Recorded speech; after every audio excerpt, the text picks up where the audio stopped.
Right, welcome back to our conversation on the case for discipleship, part number 10. All right, this is going to be very interesting, so I want you to pay attention. I'm reading from the book of Nehemiah, chapter number 13, the verse 10, and I'll also read First Corinthians chapter 11, chapter 9, verse 11. In Nehemiah, chapter 13, verse 10, it says that I also discovered that the Levites had not been given their prescribed portion of food, so they and the singers who were to conduct the worship service had all returned to work on their field. All right, First Corinthians chapter number 9, verse 11. When we told the message to you, it was like planting spiritual seeds. So we have the right to accept material things as our harvest from you. All right. I will use this verses in our conversation, but I told you that church is a relationship between three people. Is a relationship between God, the man of God, and then the child of God.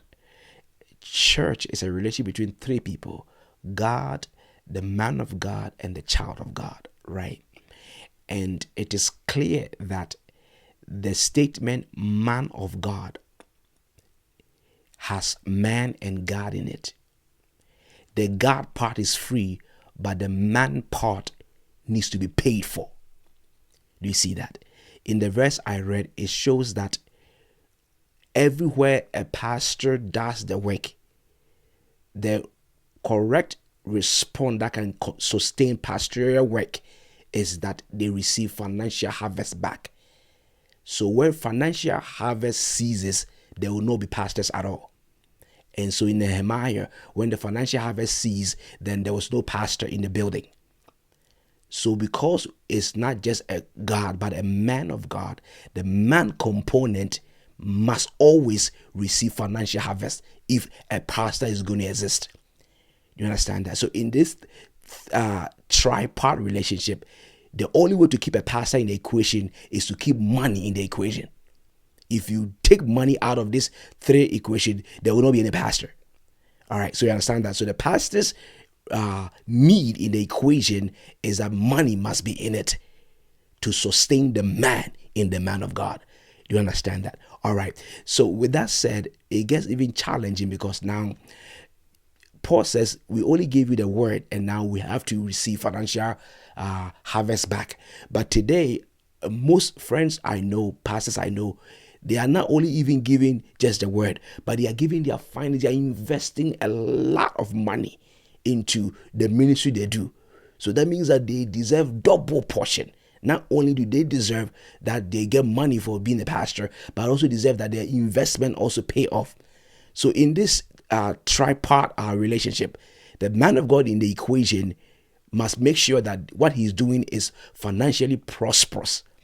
You get that? All right, so put that in. The man of God must financially prosper in his pursuit as a minister, right? It is strongly necessary. If he doesn't become financially supported, he will leave the work and there will not be any pastor at all. All right, let's put that down on the table. God in the equation also is interested in one thing, which is the soul of the child of God is God's primary purpose, that the soul of the child of God prospers, right? God says that I am in this tripart relationship. My interest is for you to disciple the soul of this child of God I have died for. Do you understand? And so if you do that, I will prosper his hands. So he tells the man of God that I wish above all things that you may prosper as your soul prosper. So God is sending this man of God to go prosper the soul of the child of God. You understand that? All right, so let's put that also aside. Now the child of God is also saying to the man of God, if it is my money that will keep you in this tripod relationship, then first pray for my hands first.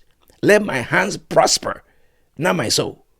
Because you don't use my soul. I don't use my soul to give you the money. I use my hand, right? So this tension is what must be resolved. So some people go to the extreme and they just close the church.